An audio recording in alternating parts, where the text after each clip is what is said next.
They made me carry water to the mines. There's a camp. It's not on any map. They take people there. Navajo and Whitepians, even so. She was running barefoot from a secret labor camp until a cowboy said, "You're coming with me." Redemption Ridge, Arizona Territory. Autumn of 1874. He hadn't touched a woman in 12 long years. 12 winters that cut bone deep, 12 summers that scorched, until even the rattlesnakes seemed too tired to strike. In all that time, silence had been his only companion. Not a gentle silence, but a brutal one, louder than any gunshot, heavier than any tombstone, hollowing him out deeper than the canyons carved by time and storms. Sheriff Silas Stone had not expected mercy, not from God, who had long since turned his face away, not from men, whose greed and violence had sketched scars across the frontier, and certainly not from the land itself, whose red rocks and dry winds carried only regret, whispering his failures back to him each night until they sounded like scripture. His world had shrunk to measurements a man could count on a dying hand, a roof that leaked in 3 places when the monsoon wandered north, a shotgun oiled out of habit, not purpose, a shelf with 5 cups and a single plate, because 5 men had once sat at his table and only one had lived to wash the dishes. He'd learned the weight of his ghosts, the way a teamster learns the weight of his wagon by the creak in his bones at dawn, and the ache that argued with sleep at night. He knew exactly how much sorrow the floorboards could hold before they complained. Toward evening, when the heat thinned enough for breath to matter, Silas took his axe to the rounds stacked by the juniper. The wind carried no sound, but its own dry hymn. He split kindling the way he did most things now, carefully, as if the wood might shatter into memories if he swung too hard. He was counting out a rhythm to keep time away, when something moved in the tree line, where the pines went sparse, and the red dirt shouldered into scrub. At first he thought it a mule deer, wounded maybe, staggering as if the earth itself had come loose beneath it. But the shape lurched again, and the wrongness of it reached him first.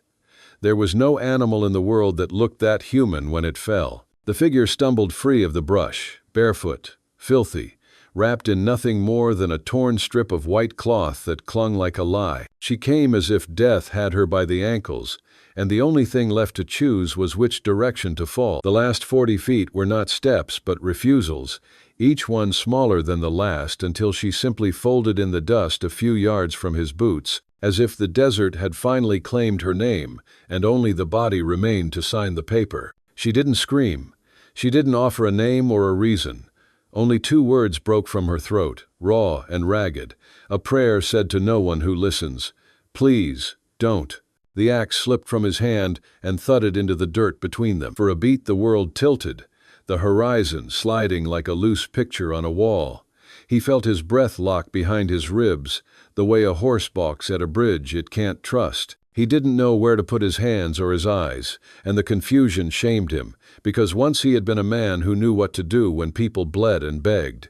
He reached anyway, slow as winter, palms open. She flinched, but didn't pull away, and the cloth shifted, as if the air itself had too much roughness in it. What he saw nearly drove him to his knees. Her back, Christ Almighty, her back was a battlefield, scorched skin, ridges of welts layered over each other until they made their own terrain, brands carved deep, letters and symbols burned into flesh by hands that understood how to make pain speak.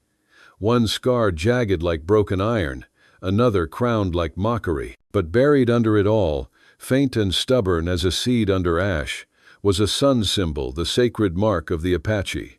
Nearly erased, but not gone. Whoever had done this had meant to burn away a people, a story, a sky full of ancestors. They had failed by one thin ray. Silas stumbled backward until the old juniper pressed its prickly spine into his shoulder and made him stop. It wasn't the blood that broke him, there wasn't much of that. It wasn't even the cruel handwriting of those scars. It was the way she curled into herself without a sound, as if silence were the last possession she could keep, as if smallness might save her from being seen by the kind of men who only stop hurting when there's nothing left to name. And in her he saw ghosts. He saw the ghost of a town he had failed to protect, roofs lit like torches when the riders came fast out of the wash, and he was 1 hour too slow, one prayer too late. He saw the bank vault he hadn't saved from 3 boys and a bottle, the smoke from that ruin staining the faces of men who had trusted him to be taller than he was. He saw children under dry ground, their little boots pointing in directions he never learned to walk. Those ghosts did what ghosts do. They took his jaw in both hands and made him look. He had walked away once. He had sworn never again. So, without a word, he unbuttoned his duster, the old long coat that had known more storms than he had friends, and set it across her shoulders. It fell heavy, like a shroud, but also like a promise stitched from cloth and will. He didn't ask where she'd come from or what she'd done to deserve a world like this. He bent and gathered her the way a man gathers something he is not sure he is worthy to hold. She weighed almost nothing, light as sorrow, fragile as ash, and yet he could feel the stubborn heat of life still working inside her like a coal that refuses to go out just because the wind wants it to. Before he could turn toward the cabin, the wind changed. A far, thin sound rode it in hoofbeats. Faint at first, the kind of rhythm a man could mistake for his heart if he'd forgotten he had one. Silas lifted his head. Out on the rimland, the air was clean enough to make distances lie, but he knew dust when it gathered for a reason. A pale smear hung low over the road, the shape of men riding hard and not to church. Riders. Coming fast, he took one step, then another. He did not run. He'd learned long ago the desert has no patience for a man who runs without a plan. He carried her inside with the care of someone moving glass that's already cracked. The cabin accepted them the way old wood does, without surprise.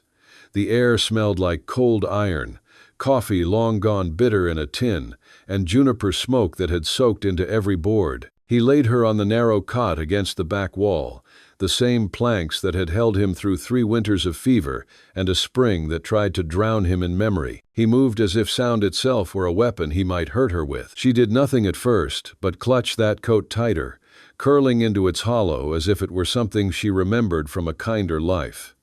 That coat, his coat, became a fortress around a country she refused to surrender. He didn't ask questions. He wouldn't have known where to begin, even if words hadn't turned to poison in his mouth. So he did the only thing a man like him knows when speech is a trespass.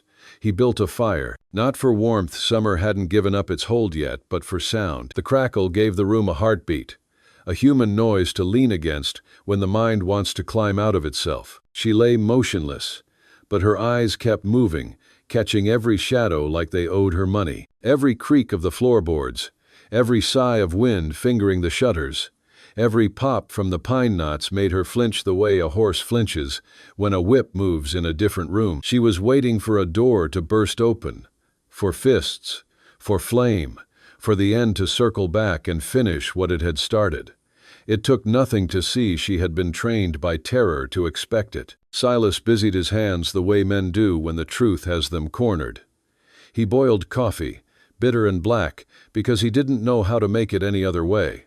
He wiped his shotgun, though it needed no wiping. He sat at the table with his hat between his boot heels and watched the fire as if it might learn a new language and tell him what to do. Every few breaths his eyes flickered toward her to make sure the small rise and fall under his coat still meant something, that she had not slipped away on him like so many had. Hours stretched until time felt like a rope pulled too tight. The night did what it always does out here. It became a kind of ocean, black and weighty, full of things that never quite show themselves.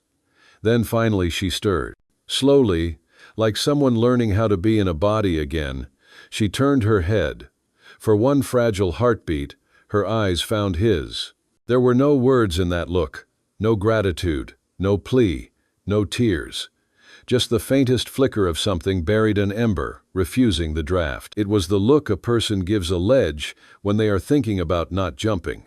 It was a mirror that forced a man to consider what kind of ledge he himself had been living on. He knew better than to speak into that. He only nodded, the way soldiers have always nodded to each other, across a distance measured in survival rather than yards. She turned back toward the wall, but he carried that ember like a man carries his last match in a storm he knows is not finished with him. Dawn came slow, bleeding a pale light through the shutters, that made the dust look like a school of minnows moving in a creek he once fished when he thought mornings were promises. A bird tried one thin note outside and stopped, as if even the throat of creation had learned caution.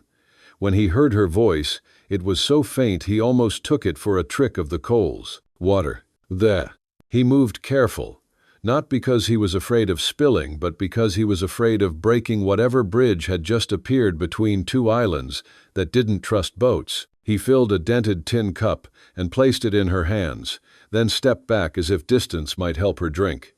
Her fingers shook so hard the little moon of water trembled at the rim, but she didn't spill. She drank in silence, and the sound of it, the swallow, the breath after, was a baptism that didn't need a preacher. When the cup came away, her eyes lingered on him one breath longer than before. What lived there wasn't thanks, and it wasn't surrender. It was a truth more dangerous than both. I'm still here. And with those three silent words banging around in his chest, a war woke up inside Silas Stone.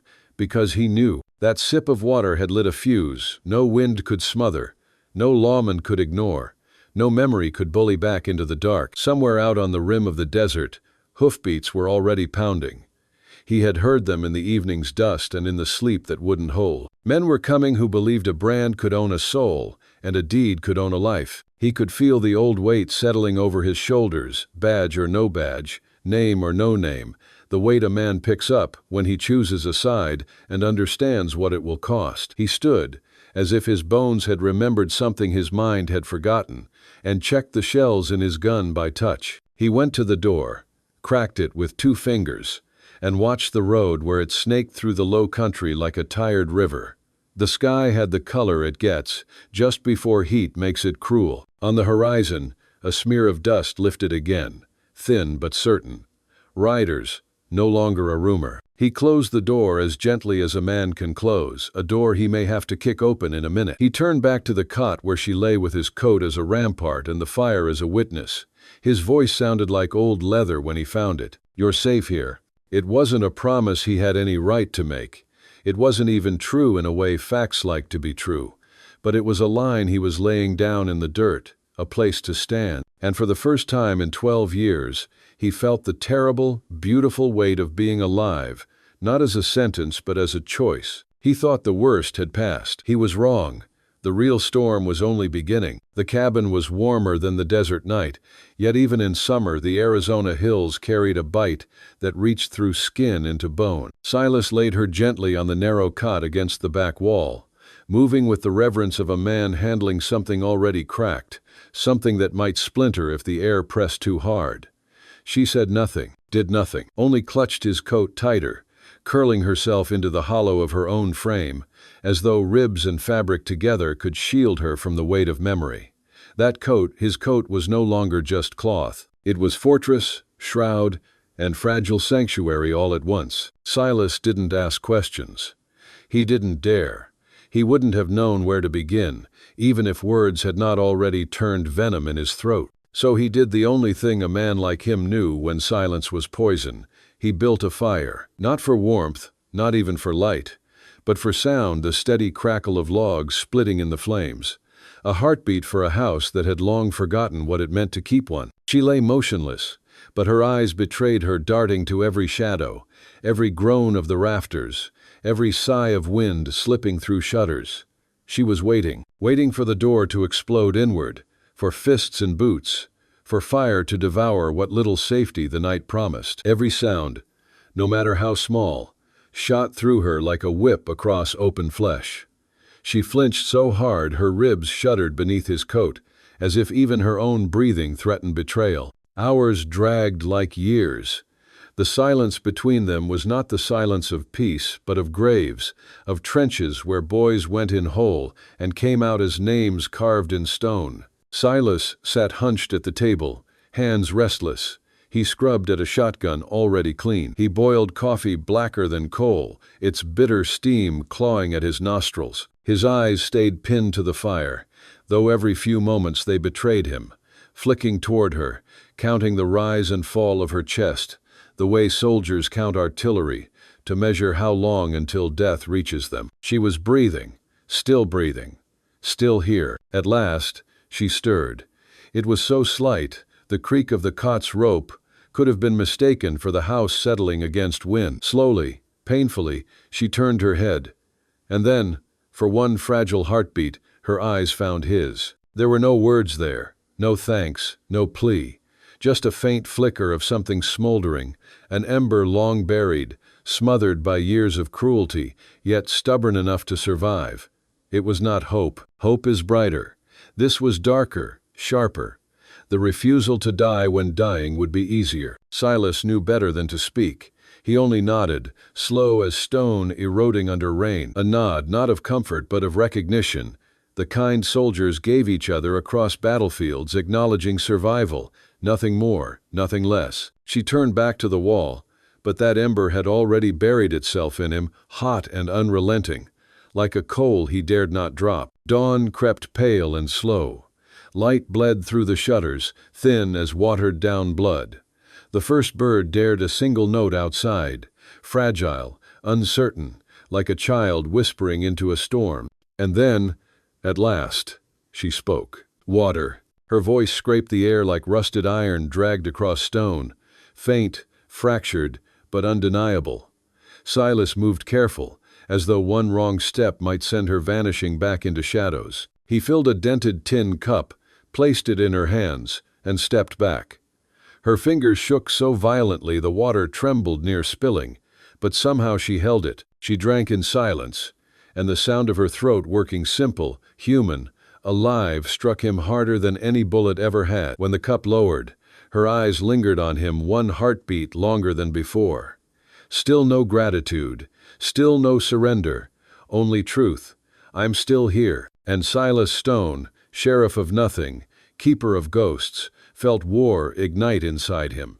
Because he knew that single sip of water had lit a fuse, no silence, no shotgun, no desert wind could smother. The next day passed in broken fragments of quiet. She hardly spoke, but it was not the quiet of rest. It was the silence of chains still rattling. Chains no eye could see, but that clamped her tongue and spine all the same. When she opened her lips, words trembled there, then died, like birds striking invisible glass. Afternoon thinned into gold. Silas sat on the porch, pocketknife working slow over a broken chair leg, curls of pale wood falling like forgotten prayers at his boots. The steady scrape of steel against grain was the only sound until she stepped outside. She moved like the wind might break her barefoot, hesitant, each step a fragile rebellion. She lowered herself onto the steps beside him, shoulders sharp as the horizon. For a long time she only looked out, eyes tracing mesas ablaze with dying sun. And then, almost to herself, she whispered, "They made me carry water, to the mine shafts." Silas's knife did not pause, though his breath did. He had learned truths came out like blood from wounds you pressed too hard. They closed forever, so he only nodded, blade whispering against wood. Her voice wavered, then steadied, carrying the dry ache of canyons. There is a camp, not on any map. They take people there, Navajo, Mexicans, even some whites who owed too much. They work them till bones feel like glass. And if you stumble, her arms wrapped tight around herself. Scars crossed her forearms like pale lightning bolts on dark sky. Her next words fell like stone. They branded me the first time I ran. My back still burns when nights turn cold. The knife bit too deep. Silas froze, thumb against the blade's edge, blood pooling small and red. He didn't notice. The second time, her voice hollowed out until it was hardly human. They threw me in a hole. No light, no food, just dirt and my own breath. Days and days. I thought I would die in that ground, and part of me did. She stopped. Silence closed like a door slammed in storm. She did not tell how she escaped the third time. Some things were not for telling yet. Some wounds demanded their own silence. Silas sat unmoving. The sun slid down behind the mesas, painting the world in bruised purples and dying fire. The porch, the knife, the wood shavings, all blurred against the weight of what she had said, and then the world shifted. The silence shattered under hoofbeats fast, mean, echoing up the canyon road like a drumbeat for war. Silas rose instantly, shotgun in hand, his body remembering purpose it thought long dead.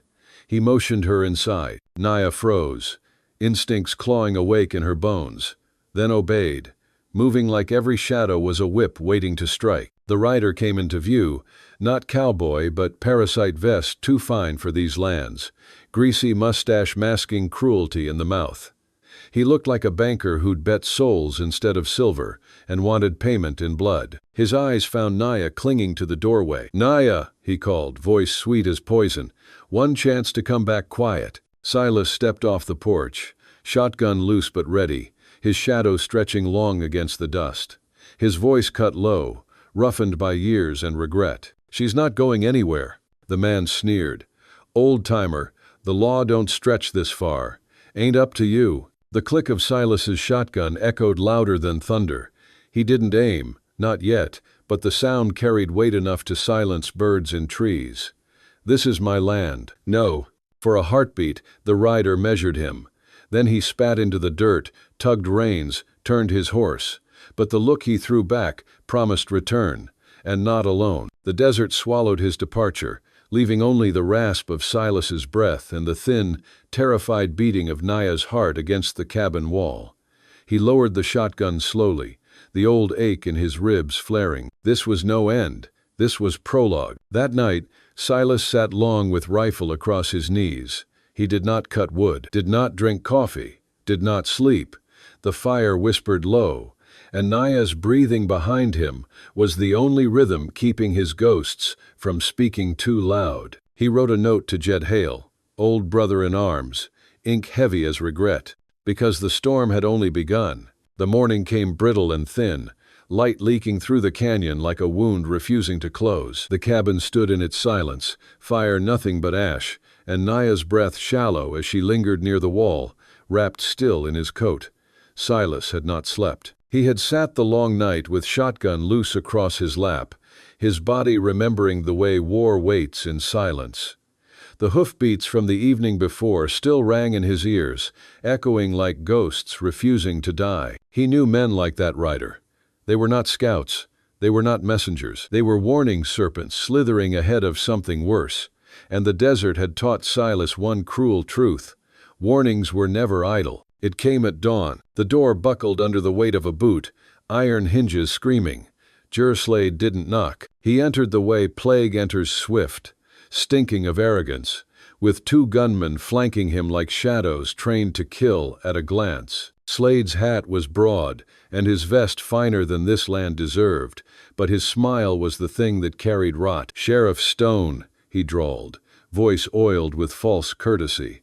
"Heard you found something that wandered off my property." Silas stood between him and the back room where Naya lay, shotgun dangling in his hands, loose but deadly. His voice was stone-breaking in drought. "She's under my protection." Slade's laugh was oil on fire. "Protection? From you? The man who let Copper Creek burn? The lawman who couldn't save a vault from 3 drunk cowboys?" He leaned forward, breath heavy with whiskey, words sharp as knives. "We both know your protection ain't worth the badge you buried in dust." Each word landed heavy, because each one was true. Silas felt them like fists striking ribs already cracked. He had failed them all once the town, the families, the children now dust under desert stone. He had sworn never to carry that badge again. But Naya's breath trembled in the other room, and her fear lit a fire in him that no insult could drown. His voice came low, steady as death. "Get off my land."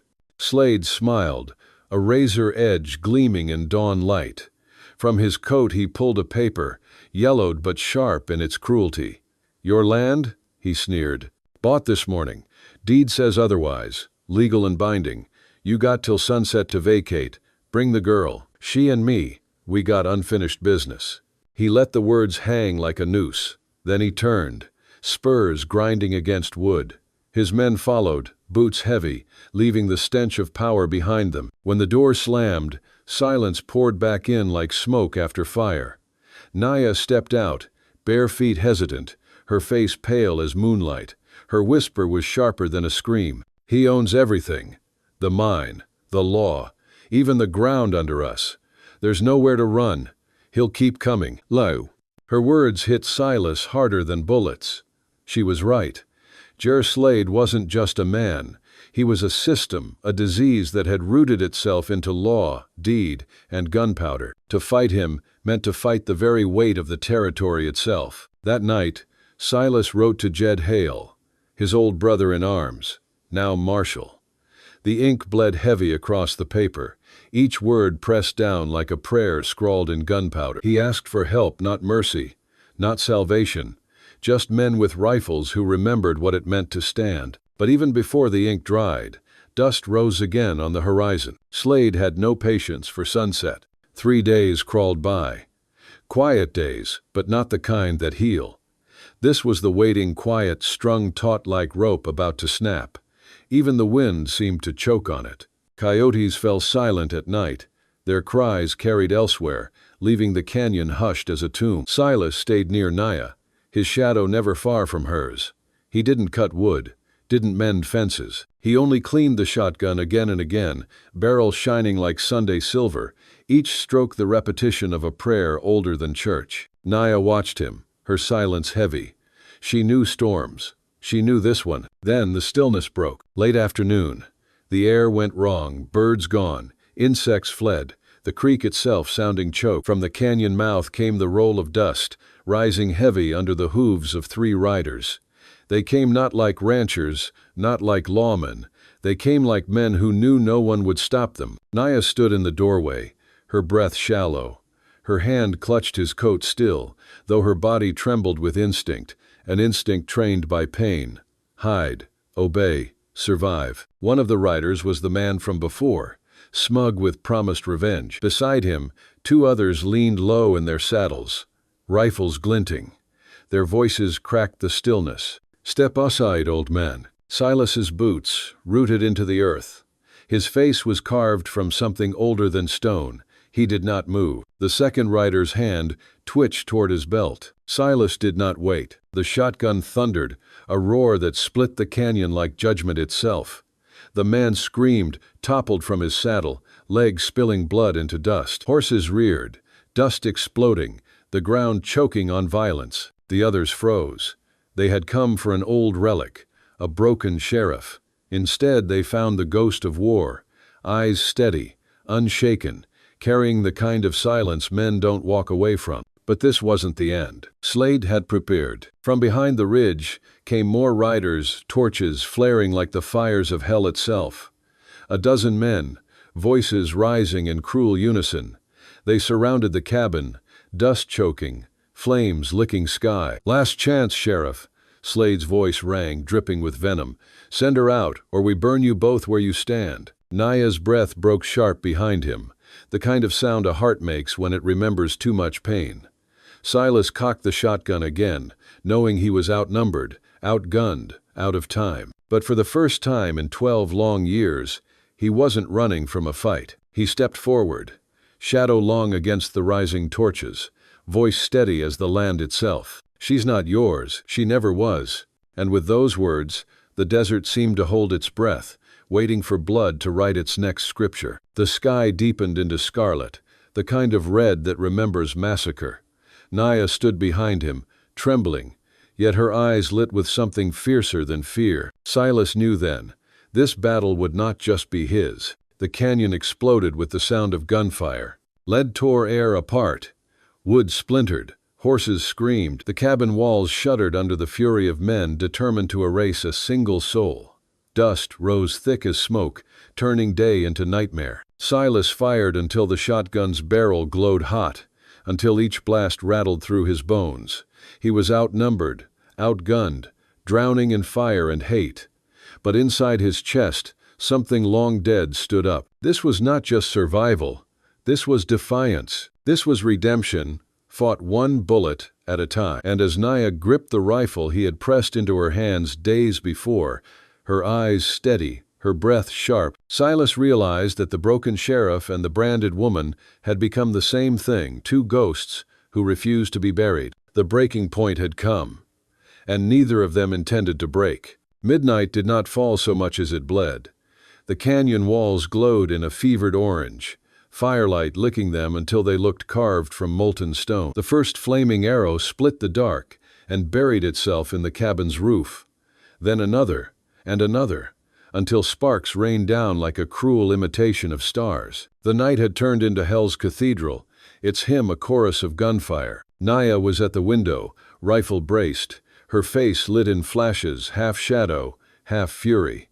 Silas was beside the door, shotgun in his hands, eyes cold as the desert before dawn. Around them, the cabin groaned, boards splitting under the strain, walls coughing splinters as bullets slammed through. Slade's men ringed the house, torches in their fists, rifles spitting thunder, their laughter thick with madness. Silas fought like a man who had waited too long to bleed. Every pull of the trigger was precise, deliberate, as though he was carving his sins into the night one by one. Men fell, horses screamed, but more pressed forward, shadows multiplied by fire. Naya moved with him, her body low, each shot steady, each breath clipped. She did not hesitate. Her eyes, once haunted by the memory of chains, now carried the merciless clarity of a warrior reclaiming her name. But the fire ate faster than their bullets. Flames clawed up the roof, smoke pouring into the rafters, choking, stinging. The cabin, once sanctuary, had turned into a coffin with its lid nailed by fire. Through the chaos, Slade's voice tore the night, ragged with rage. "Kill them all, love." The madness in it froze even his own men for a heartbeat. This was no bounty now, no business. It was slaughter for its own sake. The cabin shuddered as a beam gave way, showering sparks onto the dirt floor. Silas and Naya moved back to back, pressed into the last corner, still holding. He could feel the tremor of her spine through his coat brushing hers, the rhythm of her breath syncing with his. Smoke blinded, bullets screamed, but in that small shared space, there was something terrifyingly alive, two broken souls refusing to be erased. Then came the shot. Silas felt it before he heard it. A punch deep into his side, white fire crawling through ribs, blood flooding hot beneath his shirt. The world tilted, smoke spinning, his shotgun slipping from his grasp. He staggered, then hit the ground hard, dust clinging to the sweat on his skin. Naya's scream was not loud but sharp, like a cord snapping. She dropped to her knees beside him, hands pressing against the wound as though her palms alone could keep life from running out of him. Bullets still tore the walls. Men still roared outside. But for her there was only his face, pale in the shifting firelight. "Don't you die on me," she whispered, fierce, desperate, the first crack in her voice since he'd found her. "Don't you dare leave me alone in this, love." Silas's lips twisted, half smile, half grimace. Blood bubbled in his throat. "Why?" His voice rasped like gravel in wind. "Why care about a failed lawman?" Her hands trembled against the bleeding, but her gaze held him, steady and burning. Tears slid down her cheeks, the first he had ever seen her surrender. "Because you didn't turn away," she said, voice breaking. "When the whole world called me nothing, you saw someone worth saving." Her words cut deeper than the bullet. For 12 years, Silas had carried ghosts heavier than any saddle ghosts of towns burned, of children lost, of failures too large to bury. And now, in the middle of a burning cabin, her truth broke through like a prayer he'd long forgotten how to say. Around them, the world raged. The cabin roof collapsed in the front room, flames roaring high. Smoke rolled thick, turning every breath into a fight. Outside, Slade's men screamed orders, rifles still cracking. The night had become one endless wound. But then came another voice, calm, steady, leather and iron. "I'd think real hard about your next move." It carried above gunfire, above screams, like the voice of judgment itself. From the tree line stepped Jedediah Hale, rifle easy in his grip, badge catching the firelight. Behind him poured Apache warriors, their faces painted with earth and ash, rifles gleaming like shards of sunrise. They moved silent as shadows, yet their presence roared louder than thunder. For the first time that night, Slade's men faltered. Their confidence cracked at the sight of warriors risen from a people they thought buried. Their torches seemed smaller, their rifles suddenly fragile against the weight of vengeance carried by centuries. Naya's rifle barked again, her shot tearing through the dark with merciless precision. Her hands no longer shook, her eyes no longer fled. She was not the broken woman Silas had carried from the trees. She was Apache, child of desert and canyon, voice of her ancestors. She had found her fire again, and it burned brighter than the flames trying to consume them. Silas, through pain and blood, saw her then not as someone to protect, but as someone who had given him reason to rise again.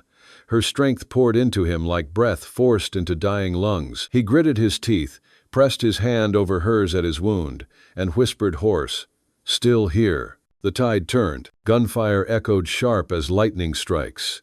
Jed and his men cut through Slade's line, each shot deliberate, each step unyielding. The Apache warriors struck from shadows, their rifles and knives carving fear into men who had never known it. One by one, Slade's men fell, some screaming, some silent, all swallowed by the dust, and in the center of it, Naya and Silas stood, broken and bleeding, but together. Slade's voice grew ragged, fear creeping into the edges of his arrogance.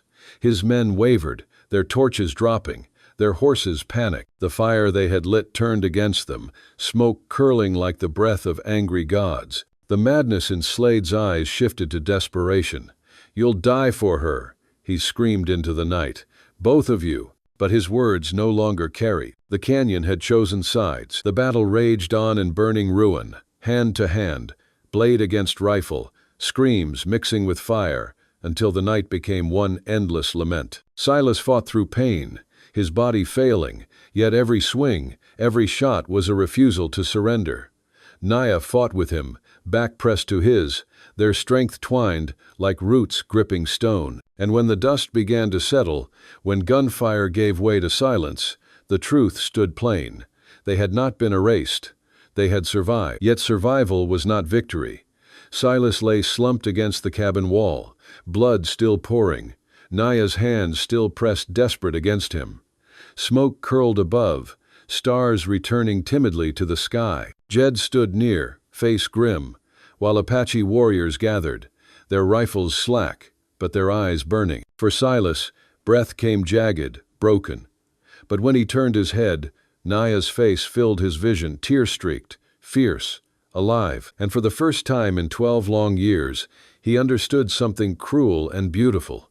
The war that mattered was not the one outside, but the one inside, where two shattered souls had chosen not to let go. The night had nearly destroyed them, but in its fire, something unbroken had been forged. And though Silas felt the darkness creeping at the edges of his sight, he clung to her voice, to her tears, to her defiance, because in that firelit ruin, with blood in his lungs and ghosts at his back, he had finally learned what it meant to be alive again. The night's fury had drained away, leaving only smoke and silence. The cabin, once sanctuary, stood as a skeleton, walls blackened, roof fallen, timbers groaning with the memory of flame. Ash drifted in the air like snow from some cruel season that had no promise of spring. Silas lay against the last standing wall, his shirt soaked through, blood drying into something heavier than cloth. Each breath was a negotiation with death, jagged, uneven, pulled from lungs that felt half-ruined. Yet when he opened his eyes, she was there, always there. Naya knelt beside him, hands steady despite the tremor in her soul. She pressed poultices ground from desert roots against the wound, her hair falling loose, catching in the firelight like strands of midnight. She did not weep, not openly, but her lips trembled as she whispered prayers in her people's tongue, words carved from stone meant to hold back the dark. Silas's gaze caught her, and in it he saw not the broken creature he had carried from the tree line, but the warrior reborn in fire. Her back was still branded, her arms still scarred, but her eyes, those dark, unyielding eyes, had become flame itself. "You should go," he rasped, the taste of iron thick on his tongue. "Don't chain yourself to a dying man." Naya shook her head, fierce. "No one owns me, not anymore. Not Slade, not fear, not even death." Her voice cracked, but her hands pressed harder to his side. "And you don't tell me where I stay." He tried to laugh, but the sound broke into coughing. Blood flecked his lips, yet beneath the pain there was a warmth that almost felt like grace, the impossible comfort of being chosen even at his weakest. Because a Wild West love story is not always about the kiss, the ring, the hearth.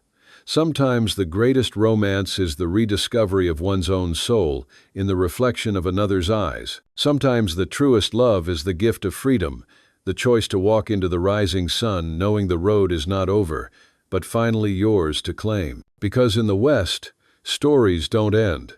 They keep riding dust on the horizon, echoes in the canyons, hearts beating like war drums beneath the vast, pitiless sky. Today's story speaks of pains that seem to have no way out, yet a tiny ray of light changed an entire life. Do you believe that, even in the darkest moments, there is always a miracle waiting at the end of the road? And if you still believe deep in your heart that God is always watching, silently arranging everything, then right now, leave a comment with AMEN below this video. Because, who knows, at the very moment you write that word, a blessing may quietly enter your life.